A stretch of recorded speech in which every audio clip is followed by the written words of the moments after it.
गर्मियों का मौसम था और सूरज काका भी अपने पूरे जोश में थे।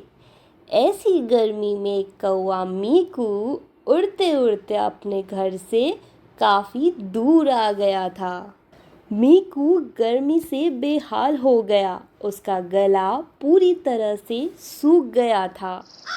उसने चारों तरफ देखा तो बस हर तरफ सूखा ही था। थोड़ी ही दूर आकर मीकू को एक चट्टान दिखी। उसने सोचा क्यों ना थोड़ी देर आराम ही कर लिया जाए। तभी उसे दूर एक मटका दिखाई दिया। मटका देखकर उसकी आंखों में चमक आ गई। वो खुशी खुशी मटके के पास पानी पीने के लिए गया। उसने बड़ी उम्मीद से मटके में झांका। उसे खुशी तो हुई, पर पल भर में ही निराशा भी हो गई, क्योंकि मटके में पानी बहुत नीचे था। लेकिन अपना मीकू हारने वालों में से नहीं था। उसको अपने दादू की कहानी याद आ गई। उसने भी वही तरीका अपनाया और पास में पड़े कंकड़ पत्थर को मटके में धीरे धीरे डालने लगा।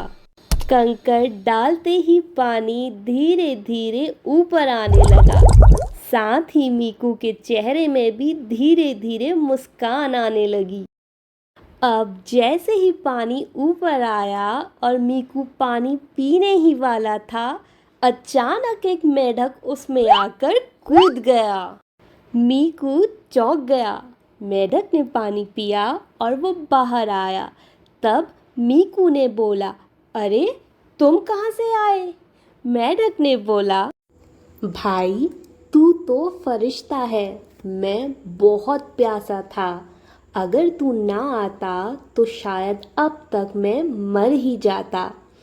मीकू मुस्कुराया और बोला, मैं तो बस अपनी प्यास बुझाने आया था। मेढक ने बोला, पर तूने मेरी जान भी बचा ली। चल अब तू भी पानी पी ले, तूने बहुत मेहनत की है। मीकू ने चोंच मटके में डाली और गटागट पानी पी गया। पानी पीते ही उसके पूरे शरीर में फिर से उड़ान भरने की ताकत आ गई। उसे अब उड़ जाना था, लेकिन कुछ सोचकर वो रुक गया। उसने फिर से मटके में झांका और सोचा, पानी अभी तो ऊपर है, लेकिन अगला आने वाला जानवर जाने कब आए। तब तक कहीं पानी फिर से नीचे ना चला जाए। मीकू ने दोबारा पत्थर उठाए और मटके में तब तक डालते रहा जब तक पानी बिल्कुल ऊपर ना आ गया। मेढक बोला, तू अभी भी पत्थर डाल रहा है? मीकू ने कहा, मैं तो अपनी प्यास बुझा चुका, अब किसी और की बारी है। इतना बोलते ही वहाँ एक कौवा कांपते हुए पंखों के साथ उड़ता हुआ आ गया। उसने मटके में झांका, पानी देख उसकी आंखें भर आई। धीरे से पानी पिया और मीकू को देखकर बोला, बेटा, आजकल लोग अपने बाद किसी और का नहीं सोचते। तूने तो मेरे लिए पहले से ही पानी छोड़ दिया। तेरा ये काम एक दिन ज़रूर लौट कर आएगा। मेढक मीकू के इस व्यवहार से बहुत प्रभावित हुआ।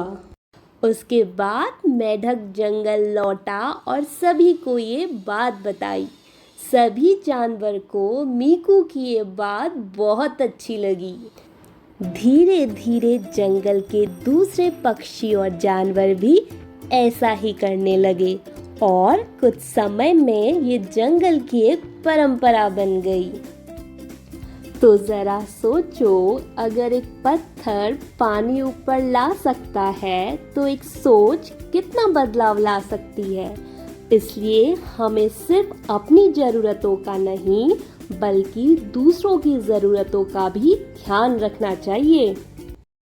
ऐसे ही और प्यारी प्यारी कहानियाँ सुनने के लिए इस चैनल को लाइक कीजिए, सब्सक्राइब कीजिए। मिलते हैं अगली कहानी के साथ।